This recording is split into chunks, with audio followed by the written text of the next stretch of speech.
اعوذ باللہ من الشیطان الرجیم بسم اللہ الرحمن الرحیم۔ السلام علیکم ورحمۃ اللہ۔ امید کرتا ہوں آپ سب خیریت سے ہوں گے۔ تاریخ ادب عربی جو احمد حسن زیاد کی ہے اس کا خلاصہ ہم کر رہے تھے۔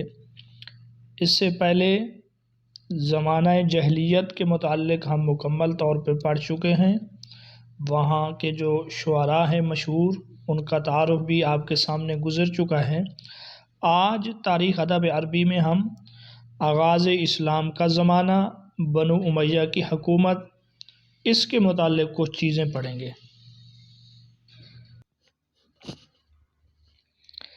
لیکن آگے بڑھنے سے پہلے ہم یہ پڑھ لیتے ہیں کہ سرزمین عرب میں کتابت کی ابتدا کس طرح ہوئی۔ تو سرزمین عرب میں اس دور میں جو ترقی یافتہ اور زرخیز علاقہ سمجھا جاتا تھا وہ یمن تھا۔ تو یمنی لوگ جو تھے وہ جس رسم الخط کو استعمال کرتے تھے اس کو وہ اپنی لغت میں مسند کہتے تھے۔ اچھا، وہ رسم الخط میں اور جو تھی ان کی کتابت میں جدا جدا حروف استعمال کرتے تھے۔ ان کا دعویٰ اور خیال یہ بھی تھا کہ یہ رسم الخط بذریعہ وحی حضرت ہود علیہ السلام کے کاتب پر نازل ہوا۔ تو ایک سے دو باتیں یہاں معلوم ہوئی کہ یمنی اپنے رسم الخط کو مسند کہتے تھے، کتابت میں حروف ان کے جدا جدا تھے، اور ساتھ میں ان کا دعویٰ یہ بھی تھا کہ یہ حضرت ہود علیہ السلام کے کاتب پر بذریعہ وحی اللہ پاک نے اس رسم الخط کو نازل کیا ہے۔ لیکن احمد حسن زیاد لکھتے ہیں کہ آثار قدیمہ اور دیگر مشاہدات سے یہ بات ٹھیک معلوم نہیں ہوتی، بلکہ وہ کہتے ہیں اصل بات یہ ہے کہ سامی رسم الخط جو ہے یہ فنیقی رسم الخط سے نکلے ہیں۔ سامی رسوم الخطوط، جتنے بھی رسم الخطوط وہ سب اس فنیقی سے نکلے ہیں، اور وہ کہتے ہیں کہ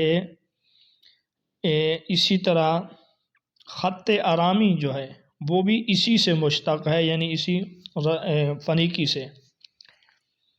اور پھر آگے خط آرامی کے متعلق کہتے ہیں کہ اس کو اسی خط آرامی سے حوران میں خط نبطی وجود میں آیا، اور عراق میں سرنجیلی سریانی نکلا ہے اسی سے، اور یہی دو خط یعنی آرامی اور سریانی، یہی دو خط جو ہیں عربی رسوم الخط کی جڑ اور بنیاد ہیں۔ پھر کہتے ہیں کہ جو اول ذکر رسم الخط ہے یعنی خط آرامی، اس سے خط نسخ پیدا ہوا، اور دوسرے سے خط کوفی نکلا۔ خط کوفی کو خط ہیری بھی کہتے ہیں۔ ہیرا کی طرف اس کو نسبت کرتے ہوئے بعض اوقات سوال ہوتا ہے کہ قرآن مجید کو حضرت عثمان کے زمانے میں یا حضرت ابوبکر صدیق کے زمانے میں کس خط میں لکھا گیا، تو وہ خط ہیری ہے یا خط کوفی ہے۔ اس کو ہیرا کی طرف نسبت کرتے ہوئے خط ہیری کہتے ہیں۔ اور پھر آگے وہ لکھتے ہیں کہ اول الذکر خط کو شمالی عربوں نے ملک شام کے سفروں کے درمیان میں سیکھا ہے،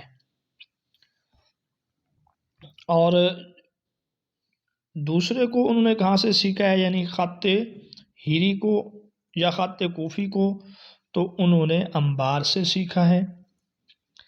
اب یہ خط کوفی یا خط ہیری یہ مکہ میں کس طرح پہنچا ہے، اس کے حوالے سے وہ لکھتے ہیں کہ اس خط کو دومت الجندل کا جو بادشاہ تھا عقیدر بن عبد الملک، اس کے بھائی بشر بن عبد الملک نے اس کو سیکھا، پھر وہ مکہ میں آیا اور امیر معاویہ کے دادا حرب بن امیہ کا داماد بن گیا۔ تو وہاں پھر اس نے قریش کی ایک جماعت کو یہ خط سکھایا۔ تو اس سے آپ لوگوں کو یہ بھی معلوم ہو گیا ہوگا کہ خط ہیری کی نسبت حرب بن امیہ کی طرف بھی کرتے ہیں کہ مکہ میں سب سے پہلے اس کو لانے والا یہی ہے، یعنی قریش میں سب سے پہلے یہی ہے۔ تو وہ اسی طرح ہے کہ جب اس کا یہ داماد بنا تو لازمی بات ہے اس نے سب سے پہلے اپنے داماد سے اسی نے سیکھا ہوگا، پھر آگے دیگر لوگوں نے اس کو سکھایا ہے، یا چونکہ یہ داماد اسی کا بنا ہے اسی وجہ سے مکہ میں خط ہیری یا خط کوفی لانے کی نسبت حرب بن امیہ کی طرف کر دی جاتی ہے۔ چلیں آگے بڑھتے ہیں۔ تو آغاز اسلام کا زمانہ اور بنو امیہ کی حکومت، اسلامی ادب کے عوامل، مصادر، اقسام اور طبائع، یہ جو ہے نا احمد حسن زیاد کی کتاب کا دوسرا باب ہے۔ شروع میں اس نے قریش کی فضیلت کے متعلق کچھ لکھا ہے اور ان کے حالات قبل اسلام لکھے ہیں، پھر اسلام کی وجہ سے کیا کیا تبدیلیاں ہوئیں یہ چیزیں لکھی ہیں انہوں نے۔ ساتھ میں یہ بات بھی انہوں نے کی ہے کہ عہد رسول میں شاعری کا دائرہ کار تنگ ہو گیا تھا، کیونکہ تعصبات مٹ چکے تھے اور دینی روح جو تھی نا وہ غالب آ چکی تھی۔ لیکن اس کے ساتھ ساتھ یہ بھی کہتے ہیں کہ یہ کہنا مبالغہ آمیزی ہے کہ اسلامی تعلیمات ہر نفس تک پہنچیں اور ہر دل میں جا گزی ہوئیں۔ بہرحال اس میں کوئی ایسی بات جس کا تعلق امتحان میں معروضی کے ساتھ ہو نہیں ہے، آپ اس کا مطالعہ خود کر لیجئے۔ اس کے بعد یہ لکھتے ہیں کہ ادب اسلامی کے سرچشمے، اور ان سرچشموں میں یہ چار چیزوں کا تذکرہ کرتے ہیں: قرآن مجید، حدیث نبوی، جاہلی ادب اور غیر ملکی منقول ادب۔ پھر قرآن مجید کی تعریف ہے بالکل آسان۔ قرآن کریم وہ پہلی کتاب ہے جو عربی زبان میں مدون کی گئی۔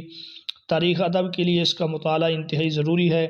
اس کے نزول کا زمانہ بتایا کہ 6 صدی عیسوی کے اواخر، اور کیونکہ یہ 6 صدی عیسوی کے اواخر اور 7ویں صدی عیسوی کے اوائل کے عربوں کی ذہنی اور ادبی زندگی کا عظیم مظہر ہے۔ یہ فنی نثر کا بانی اور ان معانیوں، اسالیب اور معارف کا سرچشمہ ہے جو اس زمانے کے ادب میں عام ہوئے، اور پھر کہتے ہیں کہ یہ ایسے انوکھے اسلوب میں نازل ہوا جو کانوں نے سنا نہ تھا، ذہنوں نے اس جیسا سوچا نہ تھا۔ نہ تو یہ ہم وزن و قافیہ بند ہے اور نہ یہ مسجع ہے کہ جس میں فقروں کی تعداد کے مطابق معانی کے بھی حصے بن جائیں، اور نہ یہ ایسا مرسل ہے کہ اس کا اسلوب بغیر ٹوٹے اور بغیر سجا بندی کے مسلسل چلتا جائے، بلکہ یہ تو الگ الگ آیتیں ہیں، کبھی وہاں ملی ہوتی ہیں، آواز وہاں پہ جا کر رک جاتی ہے۔ تو یہ اس نے قرآن مجید کے متعلق بیان کیا ہے، اور پھر قرآن مجید کے اسلوب کے متعلق بیان کیا ہے۔ یہاں پر آپ یہ بات یاد رکھیں، ان کے بقول قرآن مجید کی مکی جو 13 سالہ زندگی ہے اس میں 93 صورتیں نازل ہوئیں آپ صلی اللہ علیہ وسلم کی مکی زندگی میں، اور 10 سالہ ہجرت کے بعد جو مدنی زندگی ہے اس میں 21 صورتیں نازل ہوئیں۔ یہ عام طور پہ ہم جو پڑھتے ہیں وہ یہ ہے کہ 28 مدنی صورتیں ہیں، جبکہ مکی صورتیں جو ہے نا 86 ہیں۔ بہرحال اس نے پھر مکی اور مدنی صورتوں کا مضمون بھی بیان کیا ہے کہ مکی صورتیں جو قرآن مجید کا 2/3 ہیں اصول دین پر مشتمل ہیں، مدنی صورتیں اصول احکام پر مبنی ہیں۔ اصول دین میں اللہ تعالیٰ، اس کے رسول اور یوم آخرت پر ایمان لانا ہے، یہ چیزیں انہوں نے بتائی ہیں۔ پھر قرآن مجید کا اعجاز انہوں نے بتایا ہے کہ قرآن مجید ایک معجزہ ہے اور اس کے اعجاز کے اسباب مختلف ہیں۔ پھر زبان قرآن کے متعلق انہوں نے کہا کہ قریش کی زبان ہی دراصل قرآن کی زبان ہے، کیونکہ رسول اللہ صلی اللہ علیہ وسلم اسی میں پیدا ہوئے، اسی میں مبعوث ہوئے، اور اس کے بعد آپ صلی اللہ علیہ وسلم کا ایک فرمان بھی ذکر کیا ہے، انا افصح العرب، کہ میں عرب کا فصیح اللسان ہوں کیونکہ میں قریش میں پیدا ہوا اور بنی سعد میں پلا بڑا ہوں۔ ہاں، اس کے ساتھ یہ بھی کہتے ہیں کہ قرآن مجید میں عربی کے علاوہ دیگر زبانوں کے بھی کچھ الفاظ ہیں۔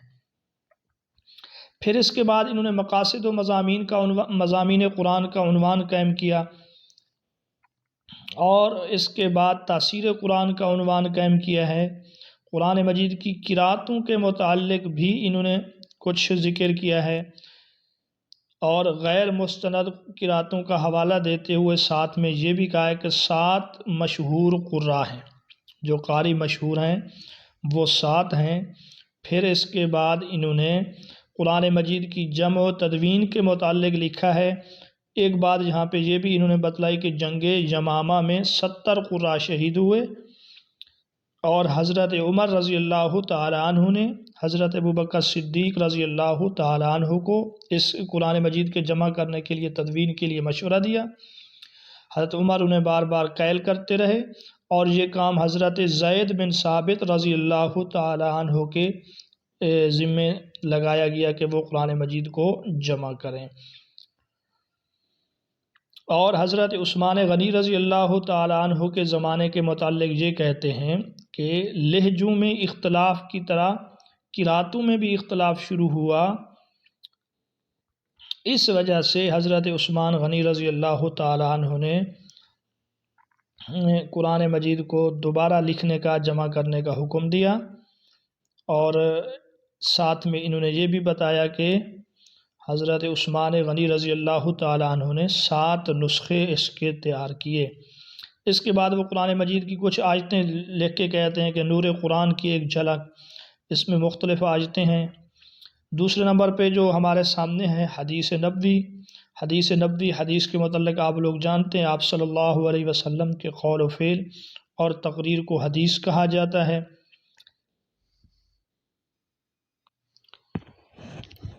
اس کے بعد چند صفحات میں انہوں نے جاہلی ادب اور غیر ملکی منقول ادب کے متعلق بھی تبصرہ کیا ہے، اور اس غیر ملکی منقول ادب میں صرف آپ یہ بات یاد رکھیں